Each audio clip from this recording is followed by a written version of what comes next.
Oke, alhamdulillah sudah mulai beres ya, Bang.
Video suara, video.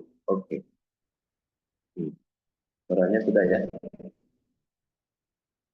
Kalau video berarti. Maka muka saya harus kelihatan. Tuh, muka saya harus kelihatan nih. Ya, kita video jangan bukan aktif speaker masih oke. Nah, dua-duanya sudah. Sudah. Oh iya, ada yang lebih online ya. Ya, peserta online-nya 31 orang ini. Rekannya dulu di sini juga sudah kita. Ada lagi ya.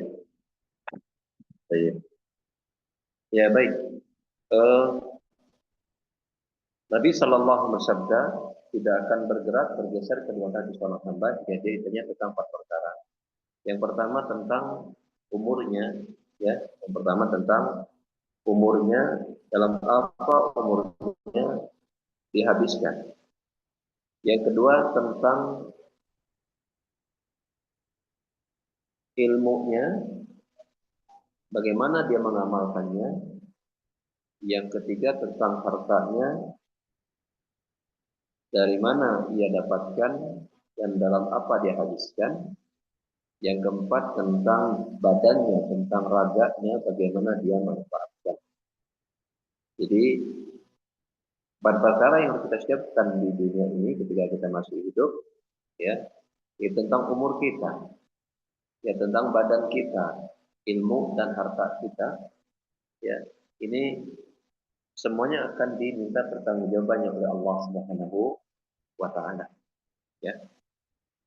Nah, sekarang berkaitan dengan masalah umur, bahwa di umur berapakah kemudian seorang itu akan dicatat dan diminta pertanggungjawabannya? Maka dilihat dulu dari fase umurnya, ya, fase umurnya. Kalau sebelum tamyiz, tamyiz itu artinya dia sudah bisa menentukan baik dan buruk. Sebelum balik tentunya, sebelum balik. Maka Umumnya ulama berpendapat dia tidak ada dosa maupun pahala, belum ada pencatatan kedua. Namun sebagian mereka lagi berpendapat kalau kebaikan seperti haji dan umroh kan ada tuh anak kecil ya, anak kita umroh, ya bahkan haji ke orang tua. Apakah dicatat pahala? Sebagai ulama menyatakan iya. Sedekah juga dia dapat seperti itu. Ya. Namun jumhur ulama berpendapat bahwa di fase ini anak misalnya dia wafat dalam umur seperti itu, maka dia tidak akan ditanya pada hari kiamat. Dan dengan dalil yang banyak, yang sahih bahwasanya anak yang wafat sebelum dia balik, maka dia akan menjadi para pelayan-pelayan di surga bila anaknya muslim. Kemudian pada fase tamyiz, itu sudah bisa menentukan baik dan buruk sampai balik. Balik itu kan ada 4 poin kurang lebih apa definisi balik itu ya. Yang pertama mencakup laki dan perempuan bila telah mimpi, ya telah bermimpi. Yang kedua tumbuh rambut di daerah kemaluan. Yang ketiga eh, sudah mencapai umur 15 tahun. Jadi bila salah satu dan tiga ini ada, itu sudah balik. Jadi mana yang datang duluan aja. Kalau belum 15 tahun sudah mimpi, bahasa mimpi ya, maka sudah berarti tidak balik. Atau belum mimpi, belum 15 tahun, tapi sudah keluar rambut di daerah kemaluan, atau juga sudah balik. Ini laki perempuan sama. Namun tambahan kalau untuk perempuan itu sudah keluarnya darah haid. Sekarang kan anak-anak sekarang ada ya yang sudah kelas 5 sudah haid, ada kan? Kelas 4 ke atas tidak ada, kelas 5 sudah ada ya. Kelas 5 ini kan umurnya kira-kira mungkin sekitar 11 tahun. Umurnya belum 15 tahun. Mungkin juga dia belum mimpi, belum tumbuh rambut dan kemaluan, tapi sudah haid perempuan. Maka ini sudah dianggap balik. Ya. Maka kalau sudah di masa ini, ya antara tamyiz sampai balik, ya. Tapi baliknya belum. Misalnya dia kelas 2 SD, dia sudah bisa membedakan baik dan buruk. Ini tamyiz. Tapi baliknya belum. Misalnya dianggap balik itu dia kelas 6 SD misalnya. Nah, bagaimana amalan-amalan dia dari antara kelas 2 sampai 6 SD 4 tahun itu? Maka dosanya tidak dicatat, pahalanya Allah. Ya. Dan di hari kiamat dia tidak ditanya juga oleh Allah Subhanahu wa taala. Ya. Kemudian fase ketika dia sudah balik, tadi dengan tanda-tanda balik sudah ada pada diri sampai dia wafat. Maka tentu semua ulama sepakat pahala dan dosanya dicatat. Lalu bagaimana dengan fase pikun? Ya, kalau sekarang bahasa pikun bisnis apa demensia, Alzheimer demensia, itu ada Alzheimer namanya. Maka bagi yang sudah pikun, ya, maka dia seperti fase pertama. Dosa mohon pahalanya tidak ditanyakan pada hari kiamat. Makanya kalau yang sudah pikun ini tidak ada kewajiban puasa, nggak ada kewajiban bayar zakat, nggak ada kewajiban sholat. Dia buat sholat dan salah pun tidak dicatat. Kalau sudah pikun mah, dia suka ditanya, kan ada orang tua saya itu udah nggak bisa bedakan waktu sholat. Dia bagi kamu sudah sholat, udah dia nggak punya kewajiban sholat lagi, sudah pikun, sudah selesai masanya. Dia tidak lagi mukallaf itu, tidak lagi mendapatkan beban syariat, sudah pikun. Itu kan ada ya orang tua itu kan ugal hudang teh sholat jam 1 siang bangun siang sholat, ditanya ini Menuju sholat sholat subuh. Padahal caang luar biasa di luar ya. Rasa siang gitu. Tidak buka, kita sholat subuh aja kan. Nah itu berarti udah pikun. Gitu. Jangan kurang dituduh tadi. Ini niatan sholat lohor, nama subuh mah atau tadi. Udah lewat. Jadi dia sudah tidak lagi terjadi fitnah pembebanan syariat ya. Nggak usah bingung-bingung kalau orang tua udah pikun ya udah biarkan dia apa adanya. Dosa dan pahala sudah tidak lagi tercapai. Ini yang pertama ya tentang umur kita ini Allah akan tahu. Ya, katanya tentu berkaitan dengan pahala dan dosa. Yang kedua, wa an ilmi ma fa'ala fi. Yang akan ditanya yang pertama adalah umur, ya. Yang kedua adalah tentang ilmunya. Ya, dalam apa ilmunya ini diamalkan. Dan seorang yang berilmu yang bermanfaat dari kiamat adalah ilmu yang akan membantunya untuk beramal mencari akhirat. Maka bila ilmu itu dia amalkan selama di dunia, maka dia akan beruntung. Tapi bila kemudian ilmu itu tidak diamalkan, maka ilmu itu akan menjadi bumerang yang akan menyerang balik diri. Ya, akan menyerang balik diri. Oleh karena itu, ini yang dikenal dengan nama al-ilmu an-nafi', ilmu yang bermanfaat.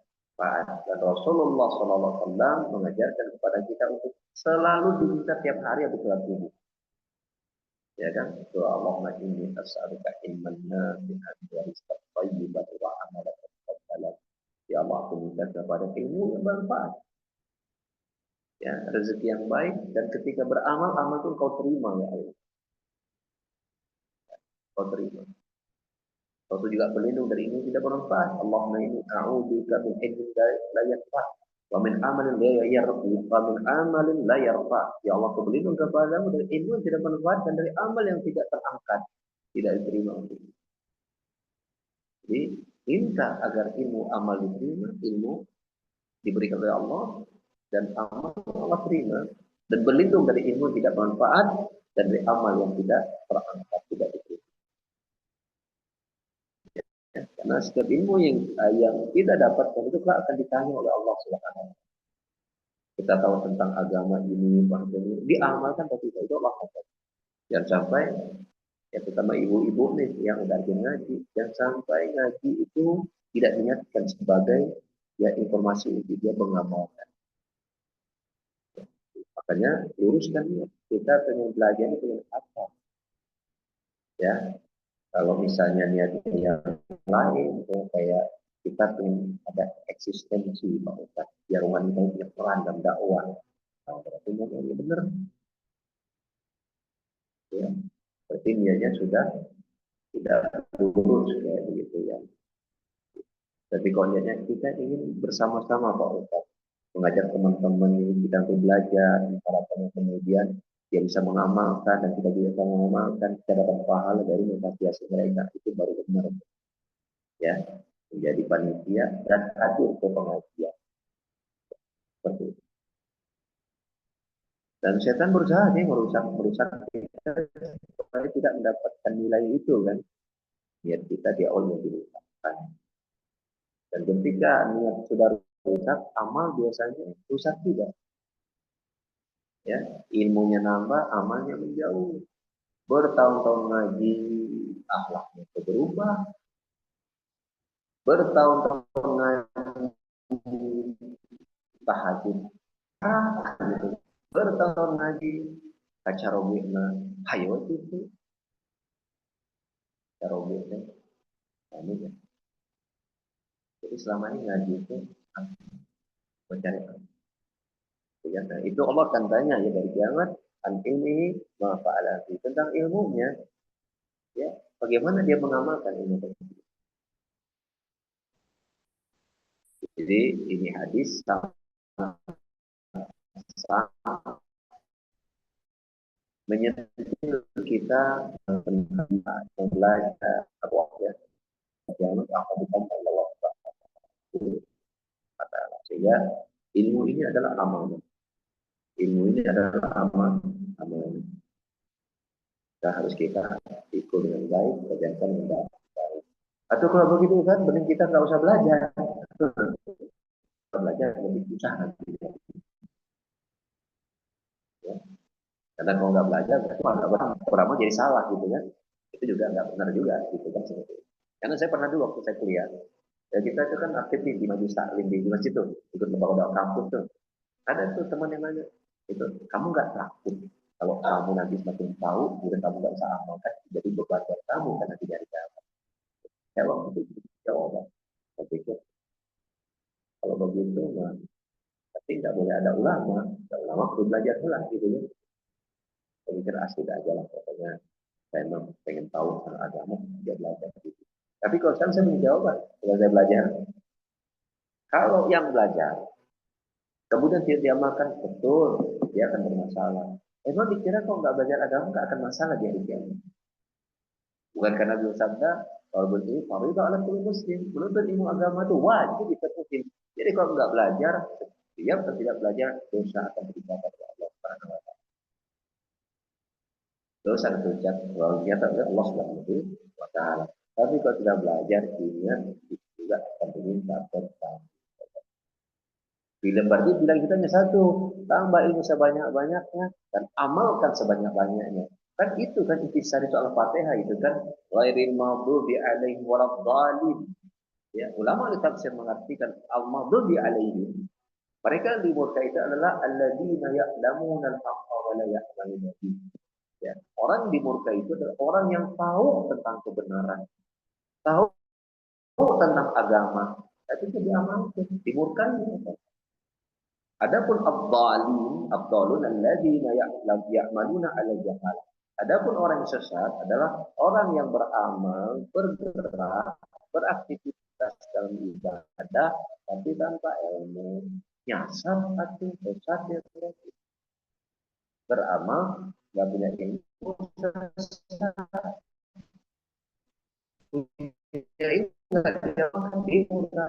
maka oleh itu tidak sangat ya, beramallah dengan ilmu. Beramallah di atas ilmu dan amalkanlah ilmu yang tidak didapat. Ya.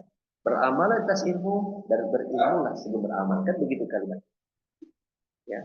Beramal atas ilmu dan berilmulah sebelum beramal. Makanya Imam Bukhari membuat sebuah bab dalam Sahih Bukhari-nya al-ilmu qabla qaul wal amal. Ilmu didahulukan sebelum berkata dan berbuat. Tapi kalau sudah punya, amalkan.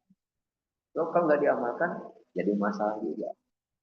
Tapi beramal tanpa itu juga jadi masalah. Nah itu kita baca terus dalam sholat kita kan pada Al-Fatihah kan. Ghairil maghdub. Dan belum kepada Allah dari orang yang punya ilmu tidak beramal. Jangan-jangan kita ulang. Kita berlindung dari orangnya ternyata kita yang punya ilmu nggak diamalin gitu kan. Kita berlindung dari wadhanin, orang yang sesat, yaitu orang yang beramal tanpa jaga kita. Banyak amal kita ternyata nggak pakai ilmu juga. Kok tahu ya, punya hawanan gitu. Merasa kita mengerti semua segala hal. Ada belajar dulu. Tapi sudah memutuskan sendiri misalnya, bergerak sendiri gitu kan. Itu juga kita juga berlindung dari hal itu. Tapi jangan-jangan kita jadi pelakunya. Engkau berlindung minta kepada Tuhan, tetapi ternyata kita jadi pelakunya. Maka oleh karena itu, bacalah doa itu dengan khusyuk. Bagi Allah mengabulkan, ya Allah jauhkan kami dari apa? Ilmu yang tidak diamalkan atau dari amal yang tidak kau terima. Gitu kan? Itulah mana doa tiap pagi itu Allahumma inni as'aluka ilman nafi'an wa rizqan thayyib wa amalan mutaqabbalan. Ya Allah, jadikan ilmu, berikan kepadaku ilmu manfaat yang melahirkan amal itu kau terima ya Allah. Dan aku berlindung kepadamu dari ilmu yang tidak manfaat dan dari amal yang tidak terangkat dari ilmu. Itu doa kita sering mungkin ya seperti ini karena itu intisari dari surah Al-Fatihah ghairil maghdubi alaihim waladdallin. Amin. Tafsir para ulama biasa ini. Itu nah ilmu yang ketiga, wa an mali min aina tasaba wa fi ma anfaqah. Yang ketiga adalah seorang muslim akan ditanya tentang dari mana harta didapatkan, amin halal, amin haram, apakah yang halal, atau Allah akan tanya. Kalau sudah ternyata dia selesai nih, saya dapatkan yang halal Pak, maka Allah akan bertanya lagi tentang kedua harta. Ya, wa fi ma anfaqa, dan dalam apa harta itu dihabiskan. Jadi kita sebagai muslim, tahu-tahu di sini nggak bisa berkata ini harta gue, terserah gue dong mau beli apa, gitu kan? Iya, di dunia orang nggak akan protes, orang nggak bisa protes kalau itu ini kita. Tapi di hari kan Allah akan tanya, dia habiskan untuk apa? Ya, dibelanjakan untuk apa? Digunakan untuk Allah akan tanya. Saya waktu itu pernah dengar ceramahnya satu salah. Pak Ustadz, bagaimana ya Pak Ustadz ya? Saya punya tas, harganya tas ngaji, harganya 250 juta. Duh, kata-kata. Kalau saya punya mas, saya bangun pesantren, kata-kata. Benar itu ibu pengajian. Tolong juga Jakarta, katanya. Jadi, hati-hati. Ya, harta kita yang kita belanja itu kan Allah tanya, yang kiamat. Ya. Tapi kita nggak boleh punya barang-barang bagus, ya, bukan nggak boleh. Tapi yang pastikan kelak di hari kiamat kita bisa menjawabnya. Bukan? Apa yang kita miliki, Allah akan minta pertanggungjawaban. Maka siapkan itu. Ya, kalau tentang harta, Allah bertanya dua perkara tadi. Dari mana didapatkan dan dalam apa jadi belanja. Jadi, setiap kita memiliki apapun dari harta yang kita dapatkan, kita berpikir, kelak di hari kiamat, kalau Allah tanya, kita bisa menjawab. Kalau syarat ini kita ini tidak bisa menjawab, bila itu ada di kita, maka kita harus berubah.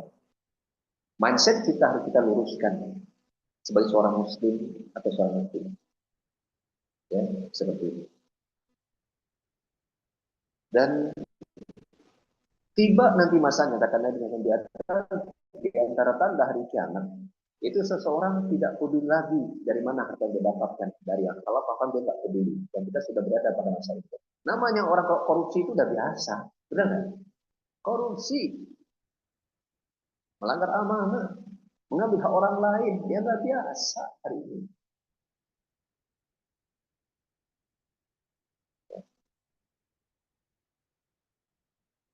Orang udah nggak peduli. Yang penting aing benghar, yang penting aing boga, ya.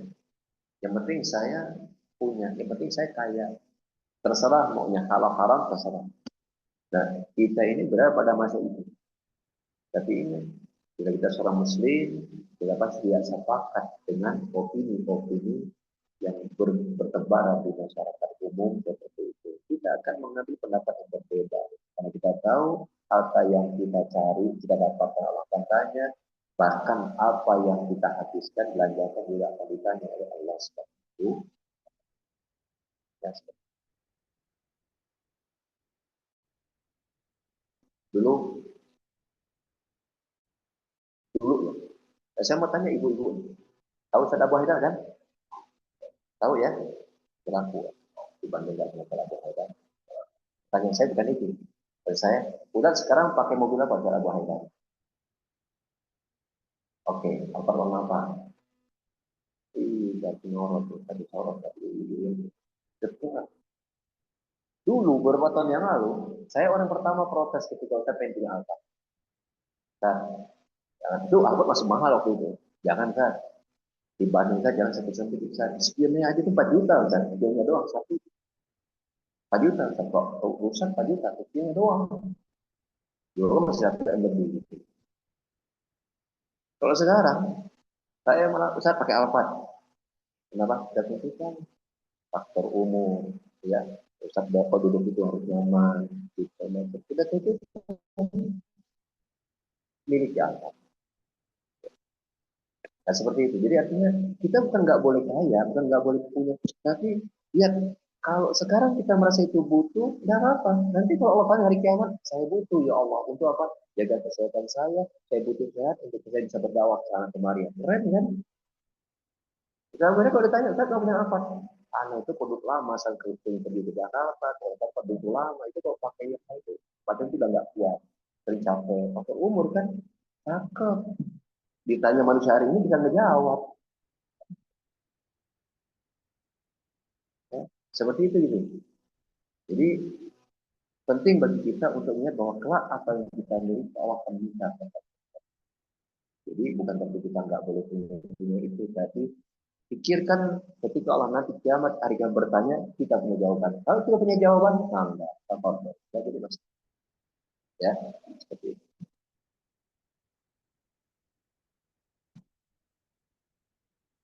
Baik. Yang terakhir, yang terakhir, wa an jismi fima ablah. Yang terakhir, ya, seorang muslim akan ditanya tentang badannya, ya, badannya. Dia dimanfaatkan untuk apa kekuatan badannya? Ya. Ingat bahwa ibu sekalian, tubuh kita ini amanah ya.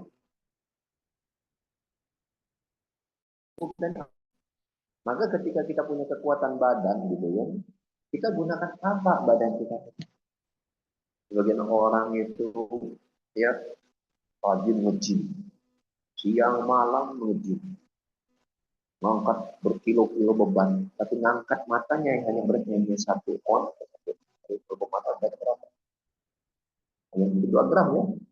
Dia nggak bisa untuk membuka mata untuk setengah tinggi, gitu kan?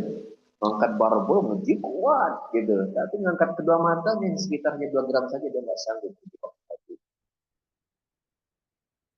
Bukan berarti seorang tidak boleh berolahraga, tapi niatkan untuk apa? Menguatkan ibadah.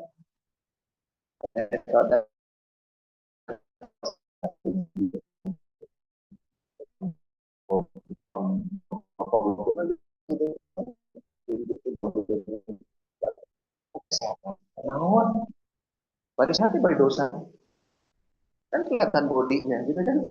Mau cari sehat banyak dosa buat apa? Kita sehat itu buat ibadah.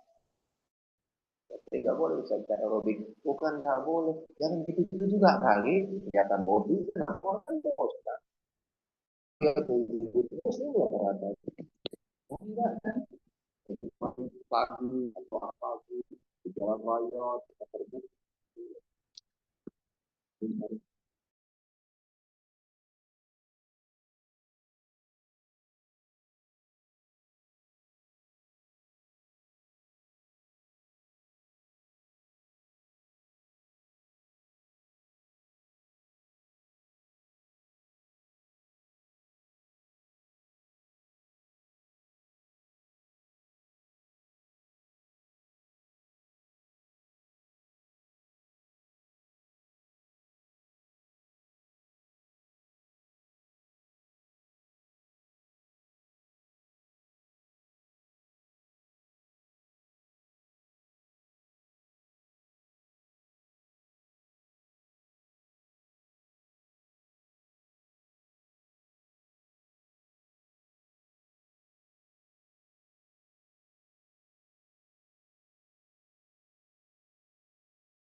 Yang pertama tentang apa? Umurnya, berapa umurnya dihabiskan. Ya. Yang kedua tentang apa? Ilmu. Ditanya apa itu ilmu? Iya, diamalkan atau tidak. Yang ketiga tentang harta. Kalau harta belum pertanyaan apa itu? Jadi boleh nggak kita punya banyak harta? Dengan syarat siap bertanggung jawab kita. Kalau ada ditanya dan zaman jawabannya ada. Ya, seperti itu. Kalau nggak bisa ngejawab hari ini, nah pikir-pikir panjang. Ya, dan juga luruskan kembali. Yang keempat, tentang badannya, fisiknya, jasadnya, raganya, capek lelahnya biasanya untuk apa? Akan tanya. Ya, tidur sepanjang hari. Emang nggak ditanya tuh, tidur banyak tuh, gitu kan? Ditanya, gitu. Jadi umur, waktu beriringan dengan badan kita juga kan. Jadi dua perkara itu akan ditanya oleh kita. Baik, sebelum kita menjawab pertanyaan, kita yang tidak terpilih dulu nih. Ada dua hadiah buat quiz offline dan online matematika. Buat quiz offline. Itu memang dari saya kita tanya. Oh iya iya. Oke, oke. Ya untuk yang offline ini, kumaha ditunjuk atau ngacung salah itu ini? Hah? Ngacung. Ya, coba ngacung salah.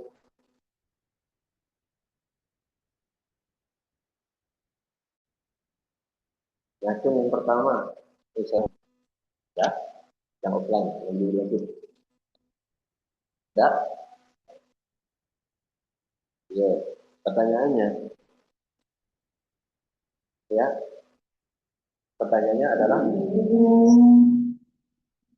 pertanyaannya adalah sebutkan 4 batasan seorang dikatakan 3 batasan seseorang dikatakan tidak balik. Jangan siapa.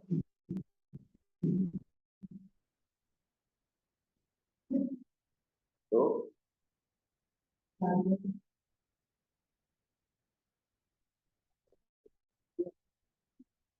boleh. Ya, perempuan, kalau laki kan nggak ada. 15 tahun. Sudah memahami baik buruk. Memahami baik dan buruk.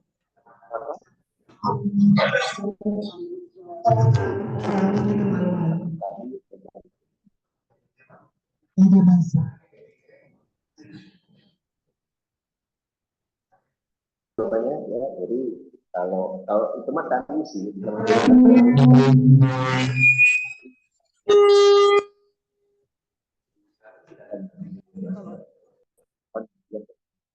Perempuan adalah ya. Untuk yang online ini, nah, yang online ngacung, semua ngacung. Yang bisa menjawab, jawab bilang saya siap tak? Nah, online.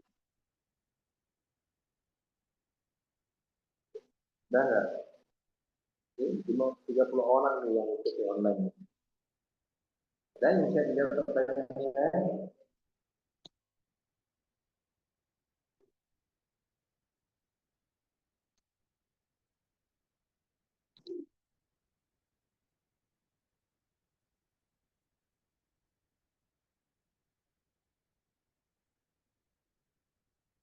saya berikan pertanyaan saja. Kalau ada yang bisa jawab, silakan ya.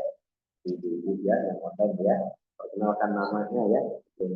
Kalau orang tua BLT, boleh perkenalkan saya Ibu Anu, orang tua BLT 3 AA BLT. Pertanyaannya, ya kalau online ini kita bisa tanyakan yang sudah simpel, kalau ini kurang jelas, tidak apa ya.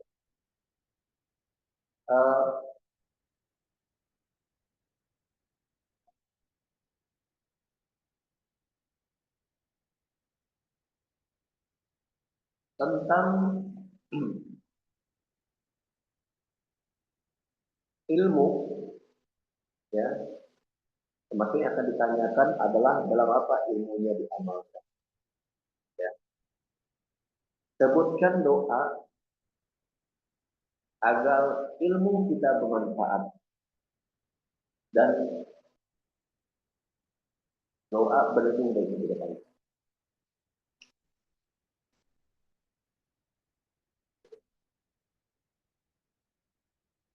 Silakan. Yang online ditutup.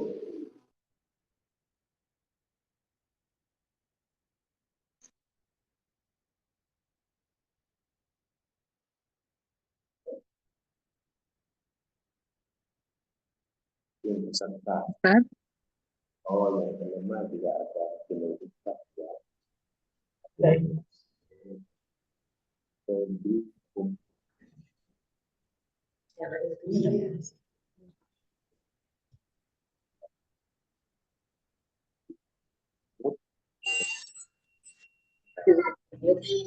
biar aja.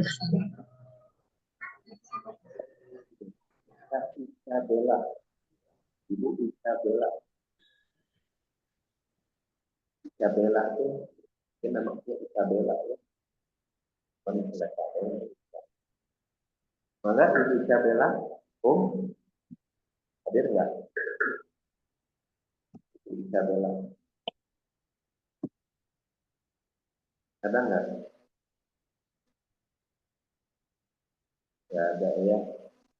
Minus iPhone.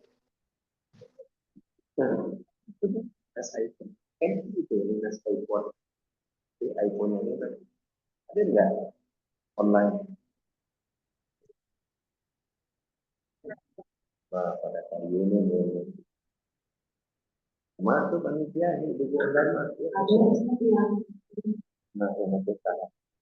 Eva dulu dengan Kak Ida yang pertama ngacung. Doanya ya Ustadz ya.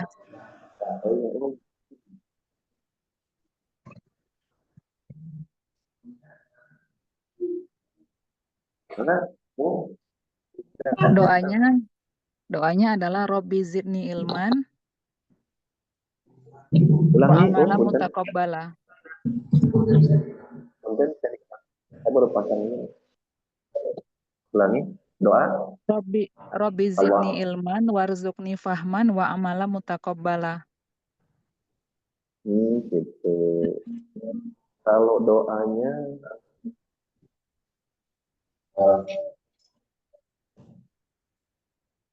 Allahumma inni as'aluka. Allahumma inni as'aluka ilman nafi'an wa rizqan thayyiban wa amala mutaqabbala. Kalau doa berlindung dari inti manfaat,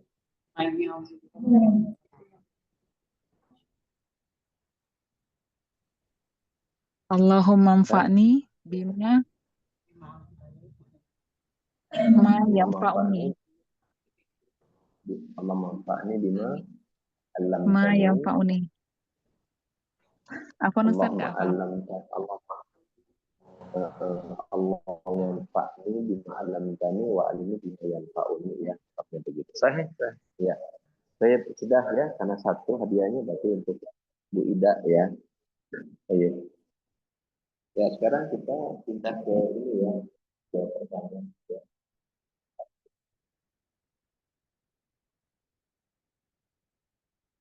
Bagaimana cara bermuamalah dengan orang yang menjadi kita seperti orang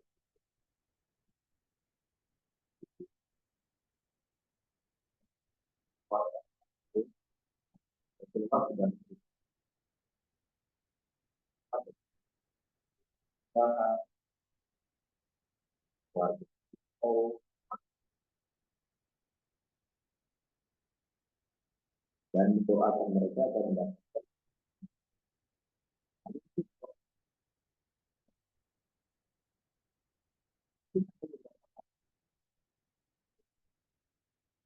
jauh gitu.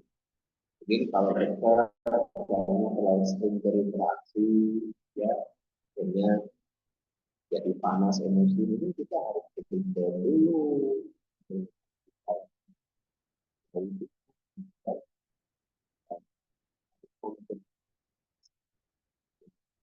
Apa yang kita bahas? Kalau dari pengalaman saya, ketika saya berdakwah ke keluarga, saya nggak bertarget mengikuti pengurus. Saya nggak bertarget itu. Saya bertarget mereka menghormati pengurus ini. Kalau saya itu belajar agama itu begini, bersama itu begini,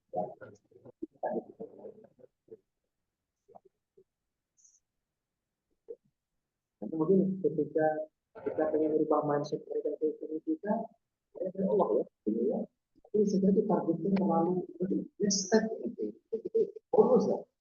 Target terdekatnya adalah dia paham saya itu kayak apa. Maka saya jelaskan saya itu orangnya begini, saya itu belajar begini, cara saya belajar begini. Jadi dia menghormati saya sebagai pribadi yang berbeda juga. Jadi kenapa saya bilang ini? Jadi harus saya jenggot ya. Kalau dia mau jenggot maka. Tapi kok saya berjenggot itu begini alasannya. Saya baca hadis itu kayak nama saya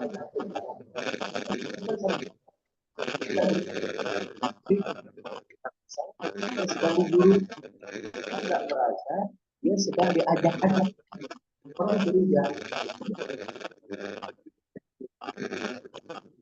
itu menghadap saya bohong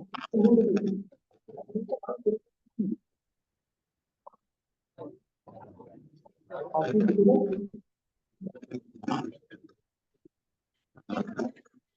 kita penting bilang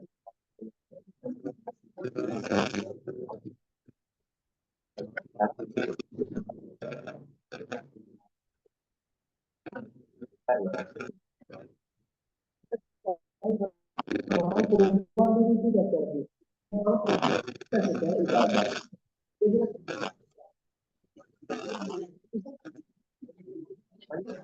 bisa hormatnya dikasih.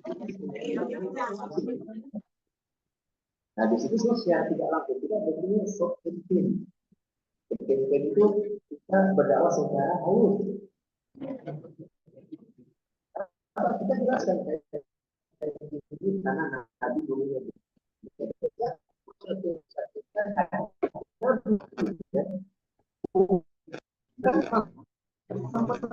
secara kita pengalaman itu yang saya lakukan. Dia paham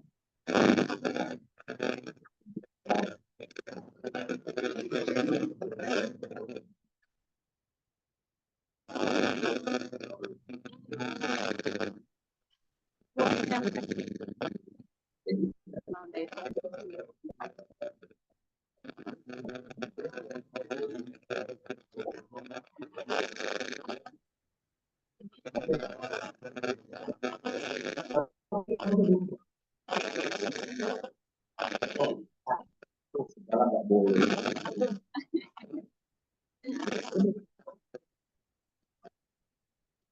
Kita bahasakan kalau minum ya awal acara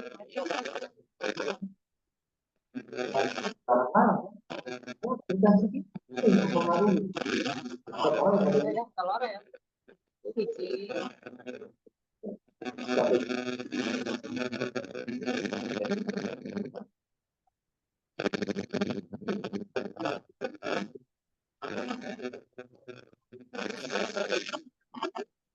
kita lupa ya kita bisa karena saya warga nang normalnya dua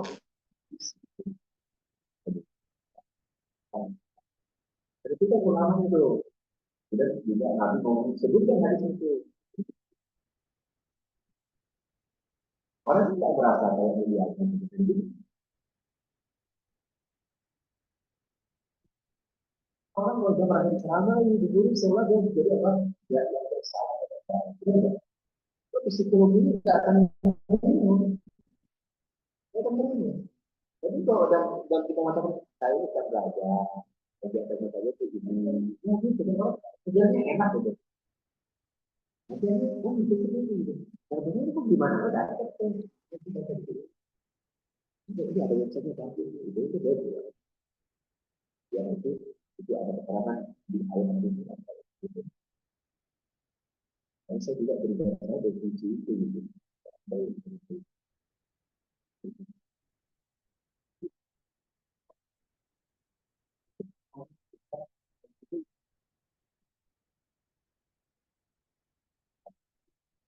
Itu bisa ya.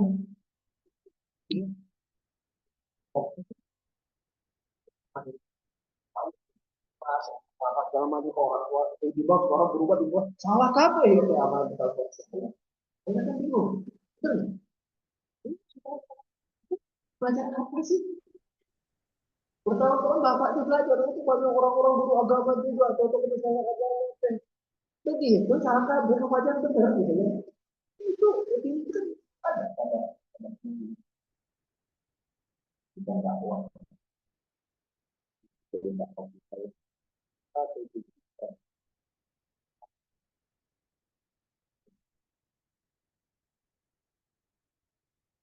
kita ada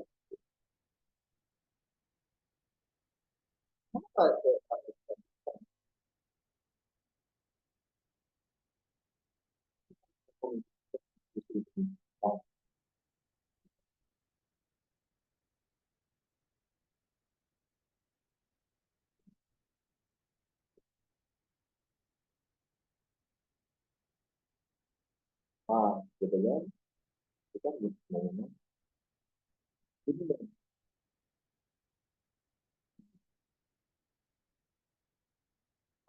merasa diajarin ya tapi kita sebenarnya kalau kita sedang dakwah pada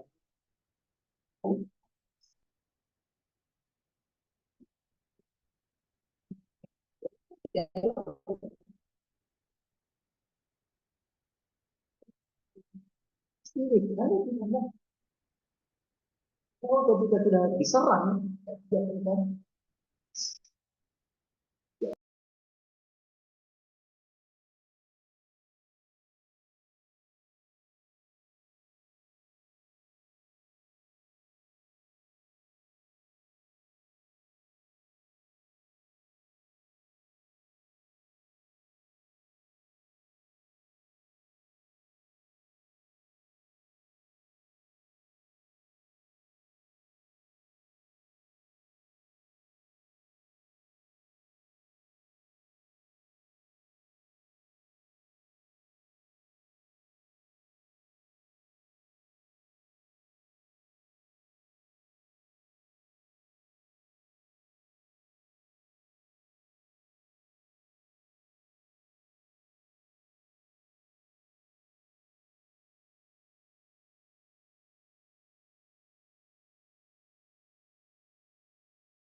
tadi begitu kan dari jadi kita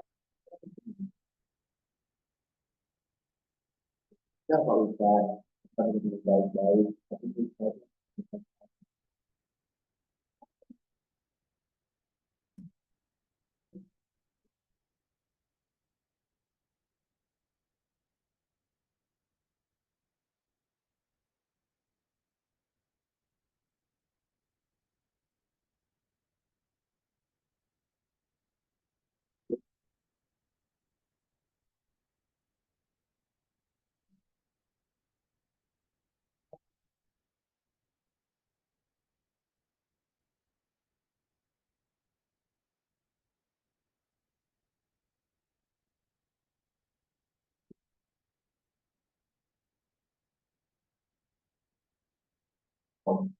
kita merendah dulu kemudian buat peralihan nanti udah nanti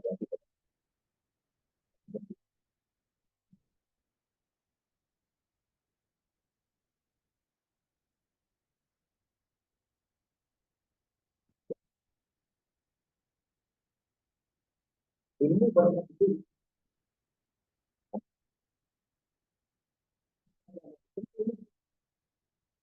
ajar yang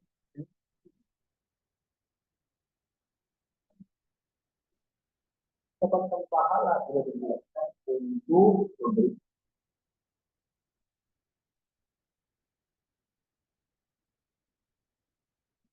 orang pasalnya dia itu memang. Dan kemudian ketika dia digunakan untuk memberikan manfaat kepada manusia, apalagi untuk melakukan agama, maka dia terus juga dan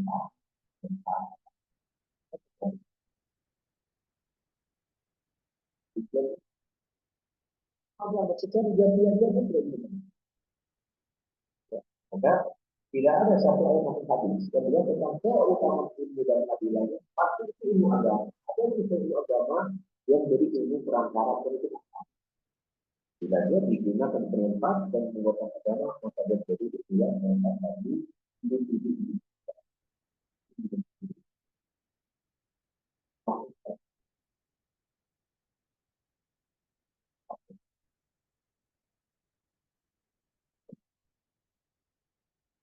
Jika keluarga atau teman bekerja di tempat yang penghasilannya termasuk dari riba atau bahkan haram, dan mereka memberikan makanan atau makanan itu,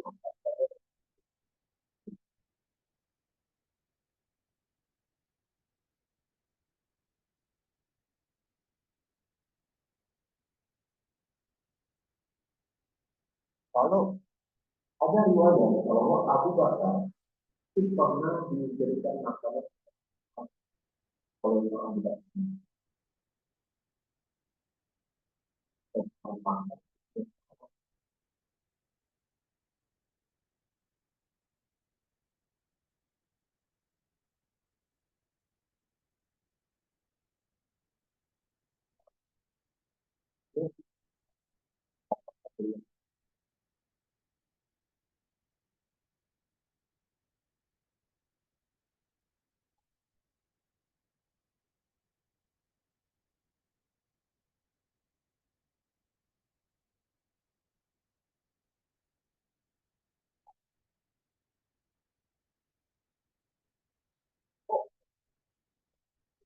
Haramnya tidak ada yang lain.